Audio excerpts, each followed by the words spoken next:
All right, welcome back to the deep dive. Today we're diving into a pretty unique white grape variety.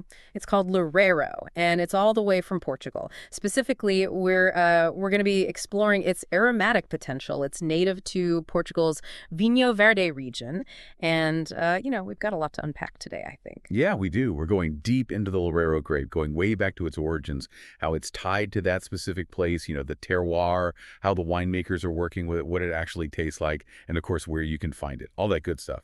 We've even got some info on some of those producers, those passionate people behind the wines in the Vinho Verde DOC. That's right. And the deep dive is all about giving you those key takeaways without overwhelming you. So, without further ado, let's jump right into Loureiro's story. Where does it all begin? Well, the story of Loureiro really is inseparable from the Vinho Verde region in Portugal, primarily the Minho province. It's likely originated right there, evolving over centuries in that specific environment. And the name itself, Loureiro, is quite revealing. Oh, how so? Well, in Portuguese, Loureiro actually translates to laurel tree. And guess what? Laurel trees have historically thrived in this region. So there's this beautiful link between the grape's name and the landscape itself. Maybe even a hint, maybe a subtle suggestion of the aromas you might find in the wine. I like that tie to the land right in the name. So Loureiro has really deep roots in the region then. Absolutely. For centuries, going way back, it's been a key player in traditional Vinho Verde blends, lending those wines their characteristic refreshing style. But what's really exciting is that more recently, there's been this sort of rediscovery of Loureiro as a single varietal wine.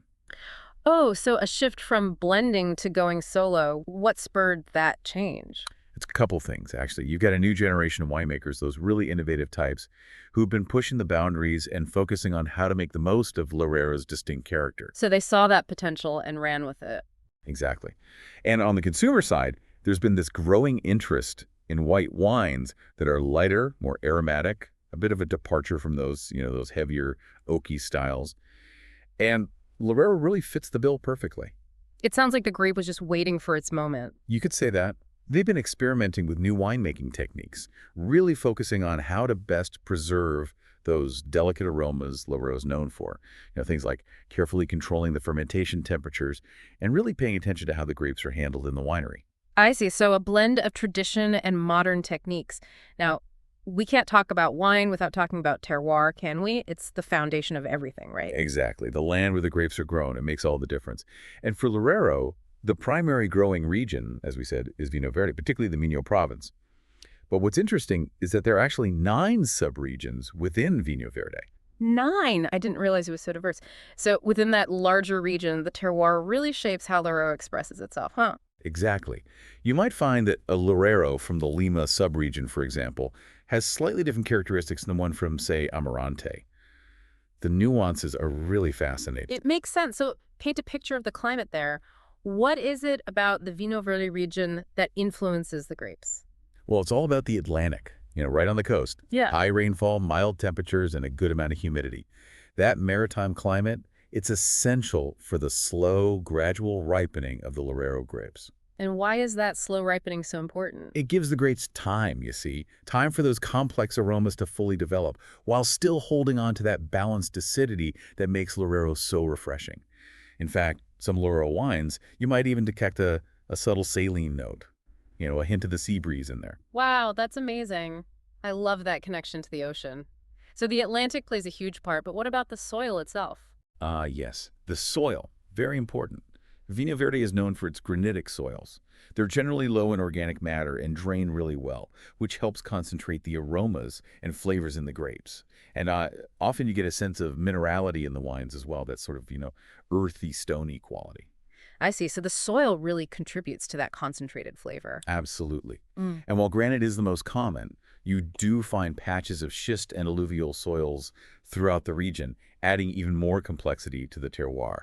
It's that combination of factors that make it so interesting. So we've got the climate, the soil, but there's more to it than that, right? Aren't there some smaller, more localized factors that also play a role? Absolutely, you're spot on. Those microclimates within Vinho Verde are absolutely crucial. It's things like how close is the vineyard to the coast? What's the altitude? How much sunlight does it get? What's the wind like? Are there rivers or valleys nearby? All these things, they create these little pockets of unique conditions. And that diversity, that's what really leads to those subtle variations in the Loureiro grapes. So it's a real mosaic of influences, all coming together to create these unique expressions of Loureiro. Right, it's like a puzzle, all these pieces fitting together. Now let's zoom in a bit. What does the Loureiro vine actually look like? If we're walking through the vineyard, what should we be looking for? Okay, let's picture it. First, look at the leaves. They're usually medium-sized, and you'll notice they have this either a five-pointed or three-lobed shape. They're a medium to dark green color, and if you flip one over, you'll often find that the underside is slightly fuzzy, slightly hairy. Okay, fuzzy leaves, got it. And what about the stalk connecting the leaf to the vine? That's called a petiole, and often you'll notice that it has this reddish base. Now, for the grape bunches themselves, they tend to be medium to large, and they have this sort of elongated cone-like shape. They're moderately compact, so the berries are fairly close together. And what about those individual berries? What do they look like? The berries are medium-sized, round, or maybe slightly oval. The skin is pretty thin. As they ripen, they'll turn this beautiful golden yellow color. And sometimes, if they've had a lot of sun, they can even develop this, like, pinkish blush. Inside, the pulp is juicy, with a good balance of sweetness and acidity. Sounds delicious already. So we've got the look, but what about the timing? How does the Loureiro vine cycle through the year? All right, so Loureiro is what we consider early to mid-budding, meaning those new shoots start emerging in the spring, kind of on the earlier side. Flowering happens late spring, early summer. Then veraison, that's when the grapes start changing color. That's in midsummer. It's considered a mid to late ripening variety, so harvest usually falls somewhere in late summer or early autumn. And of course, then the vine goes dormant for the winter to, rest up and get ready for the next growing season. Makes sense. So it's a grape that really enjoys those warmer months. Yes, but it's important to note that while it loves that humid Atlantic climate, it's actually quite susceptible to late frosts. And if it gets too dry, if there's a drought, that can stress the vines as well. It needs that balance, doesn't it? So the climate plays a big role, but what are some of the things growers do in the vineyard to help those grapes reach their full potential? What are some of the key management practices? There are quite a few, actually. Pruning is really important. You've got to manage the vigor of the vine and make sure it's not producing too much fruit. It needs that balance to get good quality grapes. Often they use guillot, simple, or double pruning methods to achieve that. And what about training the vines? What methods do they use? You'll see both traditional and modern methods in the vineyards. Traditionally, you have the latata or pergola system, where the vines are trained overhead on these high trellises. This helps a lot with airflow, which is particularly important in that humid climate. But you'll also see more modern vertical shoot positioning, or VSP, systems, which allow for better sunlight exposure and make it a bit easier to work in the vineyard. It's like they're trying to create the ideal microclimate for those grapes. Exactly. And then there's the ever-present challenge of disease and pest control. Mildew, oidium, grape moths, those are some of the main culprits. So growers are increasingly turning to integrated pest management, or IPM, which focuses on sustainable and environmentally friendly methods to keep those problems in check. So it's a more holistic approach. What are some of the other techniques they use to achieve that high-quality fruit? Well, strategic leaf removal is another one. It allows more sunlight and air to reach the grape bunches, helping them ripen evenly and, again, reduces that risk of disease. You also have shoot thinning, which is done early in the growing season to control that vigorous growth, and cluster thinning, where some of the grape bunches are actually removed to ensure that the remaining ones get all the nutrients and ripen to their fullest potential. So it's not just about letting nature run its course. There's a lot of careful intervention happening in the vineyard. That's right. Soil management is also key, making sure the soil is healthy, has enough organic matter, and drained properly. Sometimes they'll use cover crops to achieve that, and in some cases they might even use controlled irrigation to make sure the vines don't get too stressed if it's a dry year. And then finally, there's the harvest. When do they know it's the right time to pick those grapes? Harvest timing is crucial. The growers are constantly monitoring the sugar levels in the grapes, the acidity levels, and what we call phenolic ripeness. That's basically the maturity of the tannins and other compounds in the grape skins and seeds. They also do sensory evaluations, actually tasting the grapes, to determine the ideal moment to harvest. Wow, so much goes into it before those grapes even reach the winery. Let's follow them there now. What happens next? How does that beautiful fruit become wine? Right, so this is where we see the contrast between more traditional and modern approaches to winemaking with Loureiro. Fill me in. Traditionally, you would have seen fermentation happening in wooden or cement vats, often with, a less controlled temperature, and those those rustic pressing methods. What's the modern approach? These days, most winemakers use a gentler pressing method. They carefully clarify the grape juice, what we call the must, and they ferment it at a controlled temperature in stainless steel tanks, usually around 15 to 18 degrees Celsius. And why stainless steel? It helps preserve those delicate aromas, you see. It's a neutral vessel. Another key thing is that generally they try to avoid malolactic fermentation with Loureiro. And remind me, what's malolactic fermentation again? It's a secondary fermentation process that converts malic acid into lactic acid. It softens the acidity and can give the wine a buttery flavor, but with Loureiro, we want to keep that bright, vibrant acidity. That crispness. Got it. Exactly. So they avoid that, and they usually bottle the wines relatively young to capture that fresh, youthful character. So we've got the grapes, we've got the winemaking. What kinds of styles of wine can we expect to find from Loureiro? Well, there are three main styles that you'll come across. First, you've got the light and fresh whites. Those are your classic Vinho Verde Loureiros. They're pale in color, often have a little bit of spritz, a slight natural effervescence. They're light-bodied with that refreshing acidity, and the alcohol level is usually moderate. Aromatically, you'll find those bright notes of pear, green apple, citrus fruits like lemon, grapefruit, maybe some delicate floral hints. Sounds incredibly refreshing, like a perfect summertime wine. It definitely is. Then you have a second style, which is a bit more complex and aromatic. These wines might have more intense aromas, things like orange blossom, jasmine, that distinctive floral note we talked about earlier. Sometimes you even get some tropical fruit peeking through. They tend to be a little more structured on the palate, have the longer, more elegant finish, and they might be made with grapes that were harvested a little bit later in the season, or they might have spent some time on the lees. On the lees, what does that mean? It means the wine sits on the spent yeast cells after fermentation. It can add a lot of texture and complexity.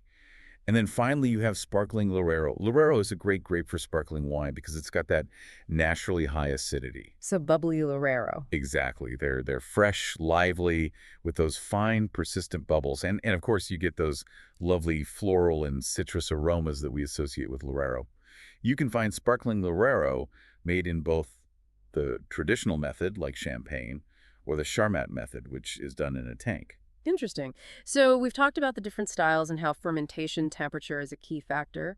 What are some of the other key decisions the winemaker has to make when working with Loureiro? One of the big ones is yeast selection. They can choose to use indigenous yeasts, which are naturally present in the vineyard, or they can go with commercially available cultured yeasts. And each choice will influence the final aroma profile of the wine. I see. So yeast plays a big role in shaping those flavors. It does. And then there's the use of oak, which is a bit of a debate with Loureiro. Traditionally, it's not used.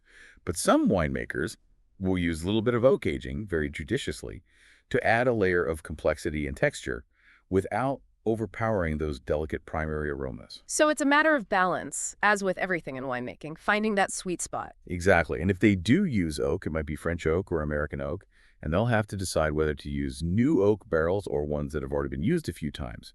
All these decisions contribute to the final character of the wine. But at the end of the day, it really is up to the winemaker, that enologist, to guide the entire process, from harvest to bottling, to create a wine that expresses both the terroir and the personality of the Loureiro grape. It really is an art, isn't it? But let's get to the part I always look forward to. What does Loureiro actually taste like? Oh, all right. Let's dive into the sensory experience. It's quite distinctive, Aromatically, you'll often find these delicate floral notes. White rose, orange blossom, sometimes a hint of violet. And then those fresh citrus fruits come through, like lemon, lime, sometimes a little bit of white peach, maybe even that characteristic herbaceousness that reminds you of laurel or lemon balm. And in some Loureiros, you might even get some tropical fruit, like passion fruit. So it's got a lot going on in the aroma department. What about on the palate? Well, the first thing you'll usually notice is that vibrancy, that refreshing acidity. It really wakes up your palate. The flavors echo the aromas, so you'll get those citrus notes, lemon, lime, maybe a little grapefruit. Those floral and herbaceous hints will be there as well. And some wines might even have a subtle minerality. That sense of place coming through. So it's a bright, aromatic white wine. But what about body and texture? In terms of body, Loureiros tend to be light to medium bodied.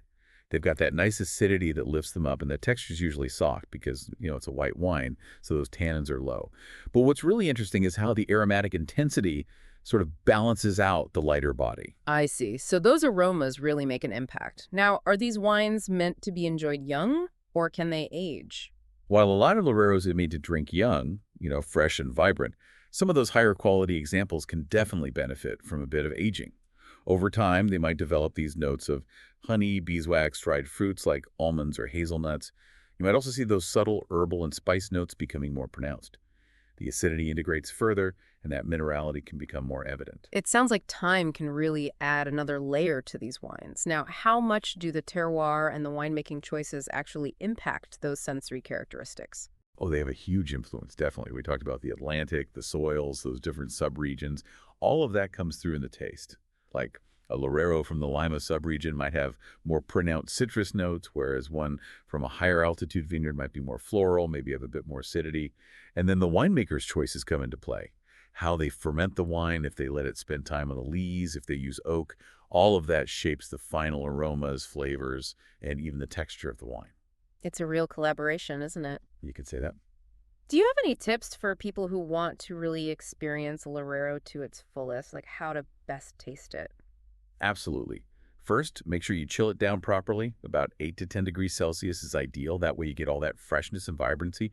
Use a good quality, medium-sized white wine glass that'll allow those aromas to really open up. And when you're tasting it, take your time. Smell it, savor it, explore all the nuances of both the aromas and the flavors.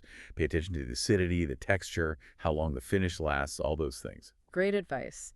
And what about those different styles we talked about? Any specific tips for tasting those? Well, with those young, fresh Vinho Verde Loureiros, you're looking for that vibrancy, that bright acidity, those fresh citrus and white fruit aromas, the delicate florals. You might get a little spritz, a little prickle from the natural effervescence. With the higher quality monovarietal Loureiros, you'll find more aromatic complexity and intensity. The floral and fruity notes will be more pronounced, maybe even a bit of tropical fruit in there. And you'll notice that the body is a bit more structured, the finish is longer.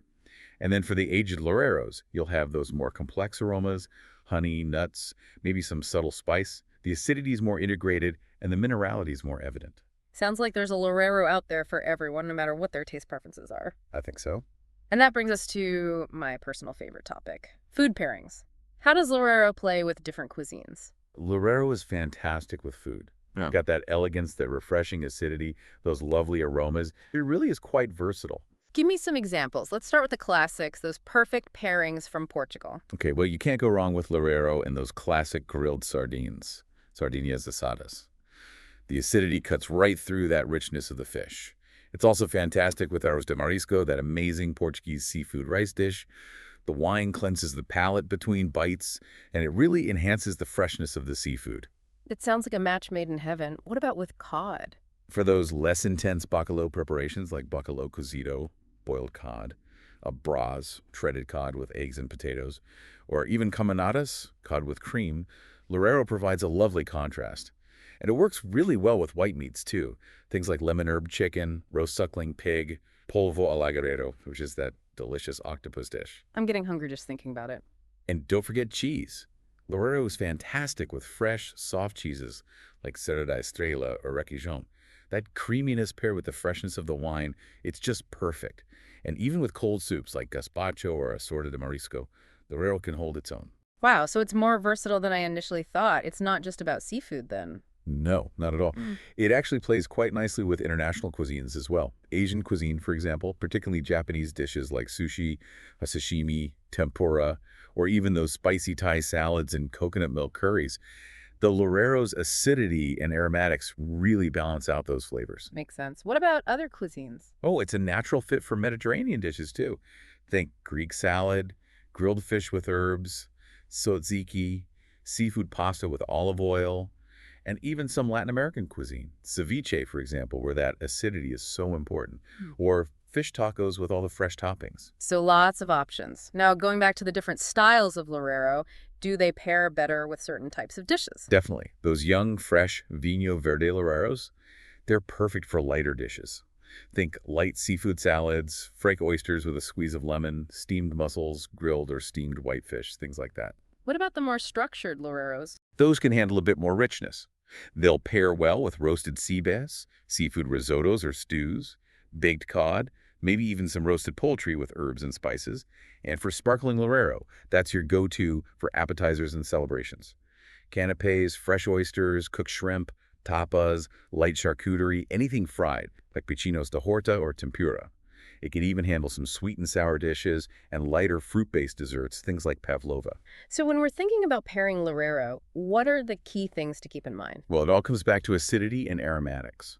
Acidity is your friend. It gets through richness, balances sweetness, and just brightens up the whole experience. And look for those complementary aromas. If the wine has citrus notes, it's going to pair well with dishes that also feature lemon or lime.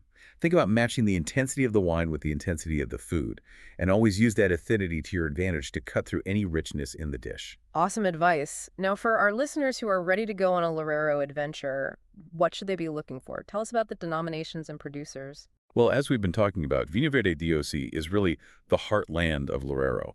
That's where you're going to find most of the high-quality examples. So when I'm shopping for a Loureiro, Vinho Verde on the label is a good sign, right? Exactly. And those DOC regulations we talked about earlier, they help ensure a certain standard of quality. They cover everything from the grape varieties that are allowed to the geographical area, which, as you know, includes those 9 subregions. And they also regulate things like production methods, alcohol levels, wine styles, and even labeling. It sounds like they really have a good system in place. Now, for those of us who are new to Loureiro, who are some of the producers making waves? Oh, there are so many great ones. If you're looking for single varietal Loureiro excellence, Quinta de Vlamil in the Lima subregion is iconic. Solero, well known for Alvarinho, also does some amazing things with Loureiro, often blending it. And Selmo Mendes is another big name, a very talented winemaker, producing those elegant and aromatic Loureiros. Any others we should have on our radar? Definitely. Afros is known for their biodynamic approach, creating those really authentic expressions of Loureiro. Casa de Villaverde makes some very approachable, enjoyable, everyday wines. And then you've got Quinta de Raza, offering Loureiros with those beautiful floral aromas and a touch of minerality. Wow, I've already added a few of those to my shopping list. I don't blame you. And all those producers benefit from the work of the producer associations in the region. Oh, right, like the CVRVV. Exactly, the CVRVV. They play a crucial role in regulating, promoting, and marketing Vinho Verde. They do a lot to raise awareness and understanding of Loureiro, both within Portugal and internationally. So it's a real team effort. Yeah. Now, looking ahead, what are some of the challenges facing Loureiro, and what's the future look like for this unique grape? Well, as with most wine regions, climate change is a big concern. Rising temperatures could lead to a loss of acidity, and the weather patterns are becoming less predictable. That can affect everything from the vine cycle to the quality of the grapes. Those are some serious concerns. What about pests and diseases? That's another challenge. Mildew, oidium, rot, those are all problems. And we're seeing increasing resistance to traditional treatments, so growers are having to adapt. Yeah. And looking at things like biocontrol, which is using natural predators to control pests. It sounds like they need to find those sustainable solutions. What about the market itself? Is Loureiro positioned for growth? I think it has a lot of potential both in Portugal and internationally. In Portugal, it's about building on what's already there, emphasizing those unique qualities, and maybe exploring niches like eno-tourism and those high-end restaurant partnerships. Internationally, Loureiro really needs to be positioned as a unique white wine, something special and different, highlighting those aromatics and its versatility with all kinds of cuisines, showing the world why it's so special. How can they do that? What strategies could be effective? It's all about getting the word out there. Participating in international wine fairs, partnering with restaurants in those specialized wine shops, using digital marketing, social media, telling the story of Loureiro, emphasizing the sustainability and social responsibility of the producers. Makes sense. So there are challenges, but also a lot of potential for growth and success. Well, we've certainly covered a lot of ground today, haven't we? We have. It's been quite the journey. Let's wrap things up with some key takeaways. What are the main things we want listeners to remember about Loureiro? Okay, so remember this. Loureiro is all about aromatics. It's floral, it's citrusy, it's got that distinctive hint of laurel. It's deeply rooted in the Vinho Verde terroir. The Atlantic climate, those granitic soils, that's what gives it its unique personality. And it's so versatile. You've got those light and fresh Vinho Verdes, the more complex single varietals, even sparkling wines, and it's delicious with food, pairing beautifully with all sorts of cuisines. And none of that would be possible without the dedicated producers of the Vinho Verde DOC who are really passionate about showcasing the best of this grape. Beautifully said. And on that note, here's something for our listeners to consider. As our climate continues to change, how might unique regional grapes like Loureiro, with their inherent freshness and adaptability, play a bigger role in the future of wine? Could they be the key to creating those delicious, sustainable wines that connect us to specific places and traditions? It's definitely something to think about. Absolutely. We encourage you to go out and try a bottle of Vinho Verde Loureiro for yourselves. You won't be disappointed. Thanks for joining us on this deep dive. Until next time. Cheers.